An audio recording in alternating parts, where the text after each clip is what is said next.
Saudara, Kejaksaan Negeri Pariaman telah menerima pemberkasan tahap pertama kasus pembunuhan gadis penjual gorengan.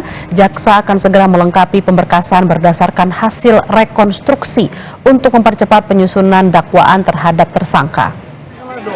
Jaksa tengah mempelajari dan mendalami pemberkasan pertama terkait kasus pembunuhan gadis penjual gorengan yang telah diterima dari pihak kepolisian. Kejaksaan dapat melihat kasus ini secara terang dan jelas saat mengikuti proses rekonstruksi kemarin.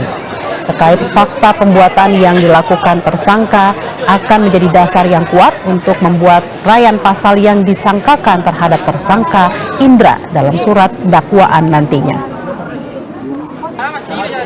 Fakta pertama sudah kami terima, kemudian sedang kami pelajari. Nanti dari hasil olah TKP dan rekonstruksi ini akan kami lengkapi kira-kira mana yang masih harus dilengkapi. Jadi pihak kejaksaan sendiri bagaimana melihat yang dari proses tadi, Pak? Ya, tadi semakin terang, semakin jelas fakta perbuatan yang dilakukan oleh tersangka.